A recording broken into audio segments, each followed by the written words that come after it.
Alors, la première cotation d'OVH Cloud est prévue pour vendredi. On a reçu il y a quelques jours, vous vous en souvenez, hein, le patron Michel Paulin, le patron d'OVH, le champion français donc, qui va faire son entrée en bourse avec un prix d'action proposé entre 18,5 et 20 euros. Est-ce qu'il faut y aller ou pas? On en parle avec vous, Eric Lewin. Bonjour Eric. Bonjour mon cher David. Rédacteur en chef des publications Zagora. Il faut la jouer ou pas cette intro? L'opération se termine jeudi, avant je l'ai dit, premier jour de cotation vendredi. Écoutez, je ne vais pas vous répondre tout de suite en 15 secondes, sinon on arrête tout. Non, plus sérieusement, je voudrais un peu vous parler de la société. Alors OVH, vous savez, ça veut dire on vous héberge en fait. Création en 99, donc c'est une boîte de la French Tech. La levée de fonds, 350 millions d'euros, un peu déceptif parce qu'on attendait 400 millions avant l'opération et il y aura 50 millions de cession. Alors ce qu'on sait déjà, c'est que l'OPO, c'est-à-dire que pour les particuliers, ça s'arrête demain à 17h. Le groupe est un acteur phare du cloud, 33 data centers, 12 sites abritant plus de 400 000 serveurs. Il est spécialisé notamment, et j'insiste là-dessus, sur le cloud privé, c'est 62% de son chiffre d'affaires.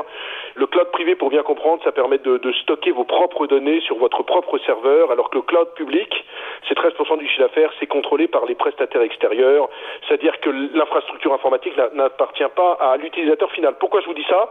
Parce qu'ils sont bien placés dans le cloud privé, par contre dans le cloud public, les gros concurrents, c'est qui? C'est les Amazon, les Google, les Microsoft.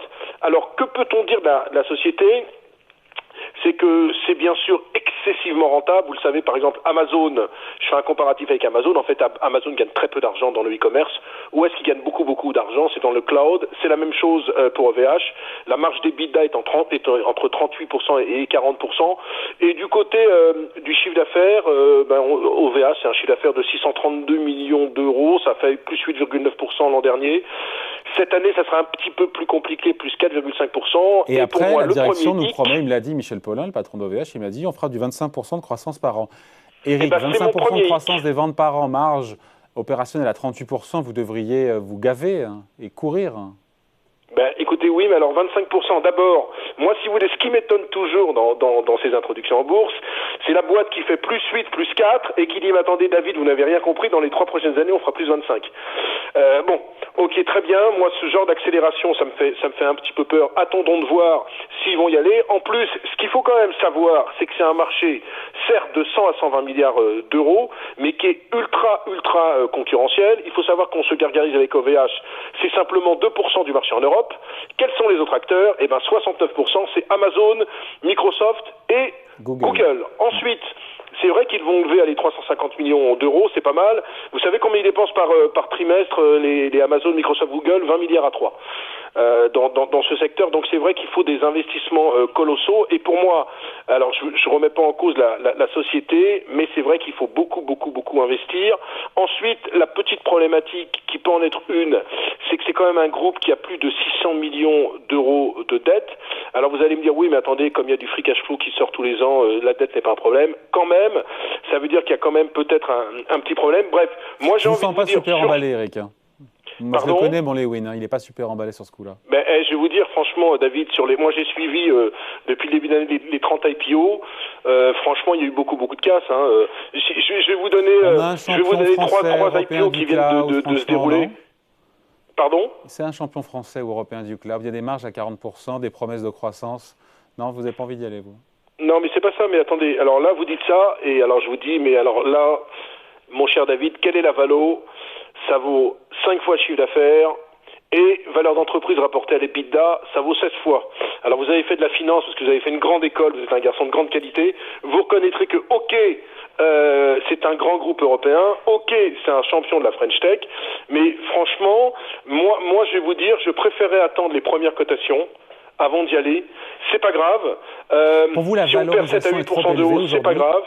Parce que très franchement, le dossier est de super qualité, mais moi je pense que la seule raison qui me ferait aller sur OVH, c'est qu'à terme, je pense que la famille Klaba, qui détient plus de 70% du capital, pourrait être amenée à vendre, parce que je trouve que c'est un secteur mais ultra concurrentiel avec des mastodontes, quoi. Quand vous êtes en face d'un Amazon, quand vous êtes en face d'un Microsoft ou d'un Google, vous êtes le petit champion français. Alors pour certains groupes français, OVH continuera à travailler parce qu'on est dans le domaine stratégique, dans le domaine de la sécurité. Maintenant, moi je suis pas à l'aise surtout avec la valorisation et je suis pas à l'aise surtout avec tout. Eric, pourquoi est-ce que la valo est trop élevée, la valorisation? Écoutez, c'est 5 fois le chiffre d'affaires. Et c'est quoi la norme du secteur? Sur une boîte qui certes dégage entre 38 et 40%, mais dont la croissance du chiffre d'affaires est quand même relativement faible depuis 2 ans. Alors moi je veux bien qu'en T+1 ils fassent plus 25%, mais j'attends de voir comment ils vont faire plus 25% alors que les grands groupes continuent à dépenser, qu'eux ne lèvent que 350 millions d'euros, qu'on est déjà sur une capitalisation boursière de 3,5 milliards.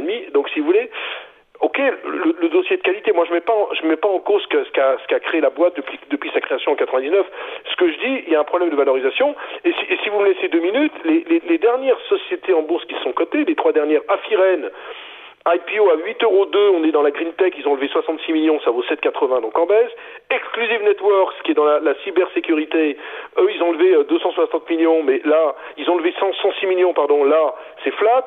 Et Entech, on est dans la conversion et stockage des énergies renouvelables, ils ont levé 25 millions et on baisse de 3%. Donc faut pas jouer les infos au sens large, à vous écouter. Franchement, oui, mais si vous voulez, si j'étais un peu quelqu'un de naïf, je vous dirais ouais, faut y aller, c'est un champion de la French Tech. Vous vous rappelez qu'on avait eu le même problème, la même discussion avec Believe, le label indépendant qui s'était fait défoncer à l'introduction, alors tout le monde disait ouais, non mais c'est la French Tech, c'est exceptionnel. Ok, je suis d'accord, mais ça avait perdu entre 25 et 30%. Donc moi j'ai le sentiment qu'ils viennent quand même, ils viennent en bourse si vous voulez pour moi, sur des niveaux trop élevés. Je pense qu'il n'y a peut-être pas assez de levée de cash.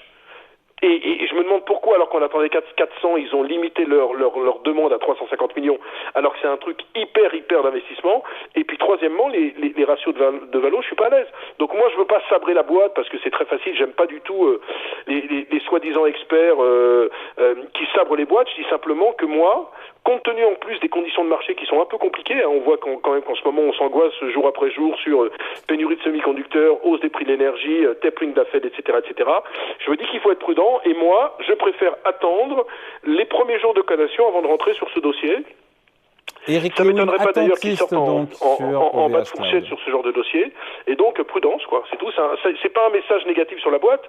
Très belle boîte, très rentable, prudence. Mais enfin, je vais vous dire, tous les acteurs de ce secteur sont ultra rentables. Hein. Amazon, c'est entre 40 et 50% de rentabilité dans la division du cloud. Et si Amazon tire sa rentabilité, c'est pas en vendant des DVD, oui. C'est pas en vendant des petits pois.